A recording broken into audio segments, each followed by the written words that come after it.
bodies, my name is Jasmine and welcome back to my channel, The Proud Protea. Thank you for joining me again.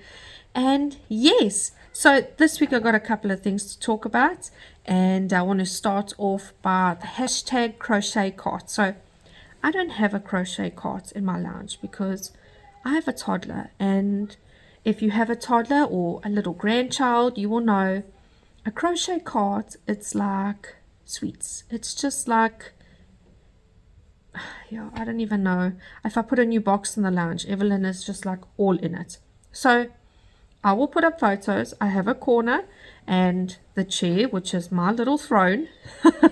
And we have a shelf that we share, and it has her books on, and it has my day-to-day things. Normally I stand my tablets in it.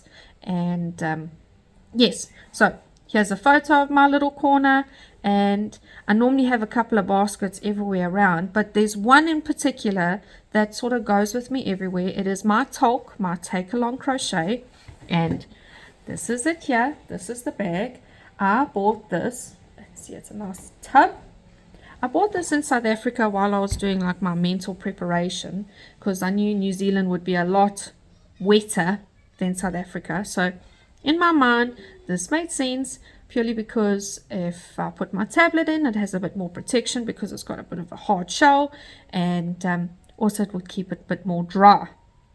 So I take it along everywhere. What I've realized is that it fits perfectly between my seats when I sit and I crochet in my car, because I take this bag with me every day.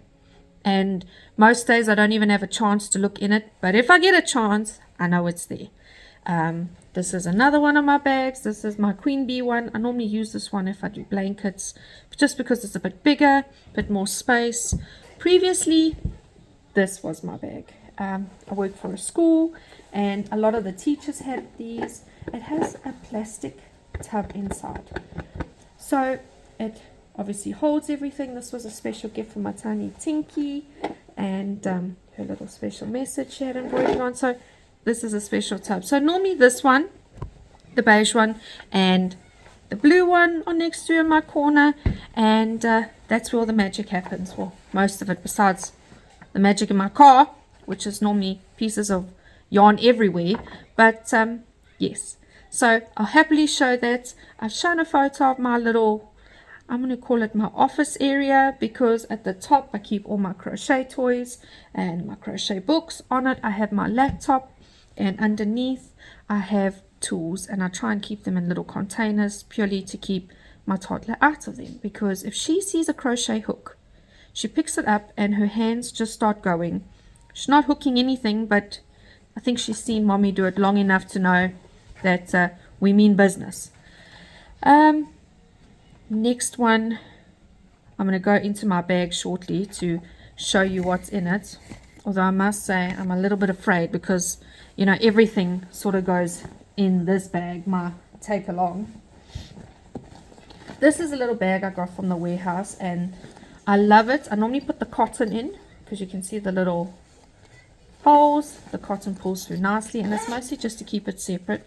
I have this ball of yarn in here, and it's in here because, as you can see, as I pulled on one piece, the whole thing unraveled entirely, and I don't believe it will ever look the same again. So we're keeping it in here to keep it safe.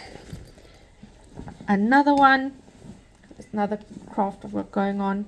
Our friends have recently advised that they are expecting, and we found out this weekend they're expecting a boy. So congratulations. We're going to do some grey and a beautiful little teddy bear. In South Africa we refer to these as a spoegdoek, and you normally crochet a blanket border on. When I've started, when I get a bit further, I will show it, and maybe even share a blanket stitch that I use. These are lovely little gifts. Something I've pretty much seen most South Africans with these, with little ones. I mean, my daughter still has her little blankies, even though she's a toddler. It is a comfort blankie. So it starts out as something practical that you can wipe up drool and any other mess, but eventually it turns to more of a comfort thing. So one of these on the way. Me playing with the new stitch not a new stitch, just practice. Just practice. This little bag's been in here for quite a while. It's to make Mr. Bean's bear. We have not got there yet, so I think one of my future videos is I need to do like a work in progress, like what are my whips on, where am I at. Just some normal yarn in here. So a little tub. This is literally just a lunch tin, but I've put my stitch counters in here because normally if I drop them they start counting and I lose where I am. So just a little tub. I have it because it fits in my cup holder in my car. That's why I use this one.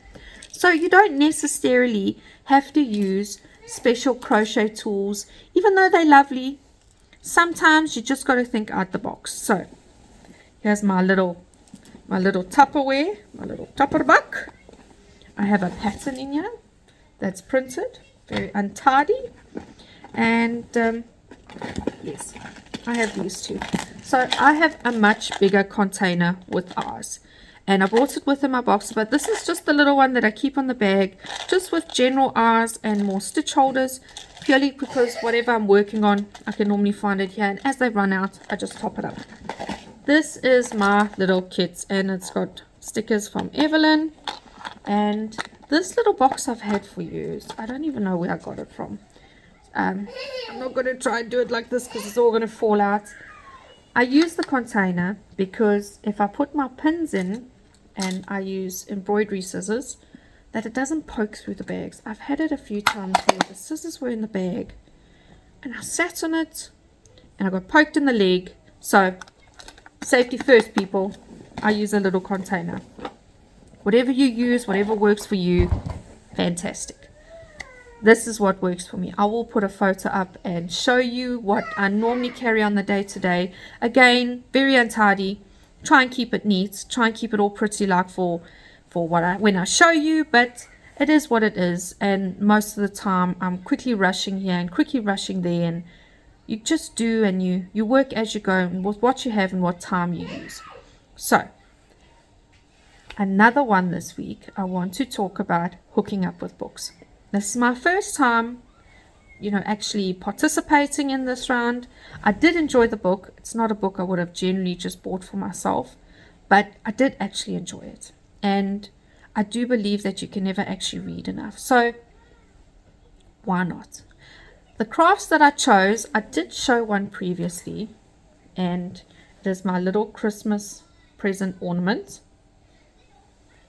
and a little snowflake ornament with this beautiful yarn that I found at Spotlight a couple of weeks ago on their sale. And then I went and made a bigger one, purely because I thought, wouldn't this be lovely? I'll show a better photo.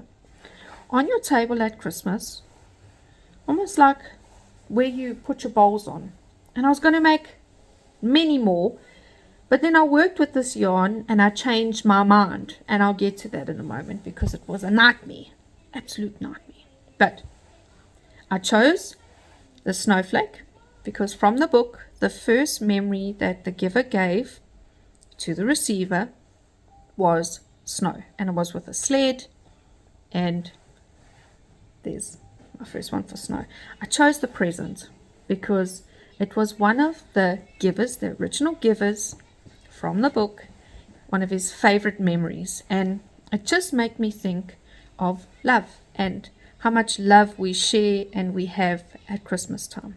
So there's my projects for my first book participation.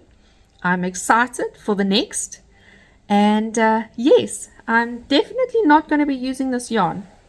So I bought this yarn thinking it is beautiful. This is my color, people. I love this sort of wine maroon deep red, and it is a nightmare.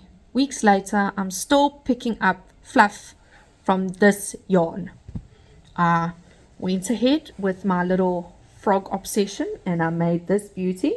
Here's my others, so you can sort of see the size difference. Isn't it cute? Look at these legs and arms. I love these frogs. And I made it with this yarn, And then I started disliking my frog. Not because of the pattern or anything, simply because of the yarn. Here's the little frog. Because of the yarn, and it was such a nightmare. Then I thought, what am I going to do with this yarn? Let me make myself a headband, because I've been making the girls a headband. This is my color. It is gold. People, not only was this yarn a nightmare, but the dang thing, it is so big. Look. What do I do with that? I can't even change it. So, lesson. Be careful with your yarn. And it's stuck to my head. Look at that. Lesson. Choose your yarn wisely. Lesson number 2. Always measure. What a flop. I'm going to have to find someone with like lots of hair to hold this thing. I don't even know what to do with it. Anyway, trial and error. This craft is about trial and error. And it made me think of some of my first projects that if I look back, I think, what was I doing? I obviously was not reading the pattern. I wasn't counting. I wasn't focusing.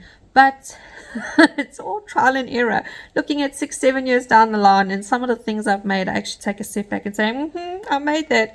And then there's sometimes when I make stuff like this and I'm like, Jasmine, really? Really? Really? Could you not see that it was huge? Huge. No, I didn't. Because I was just so excited to use this glorious locking yarn.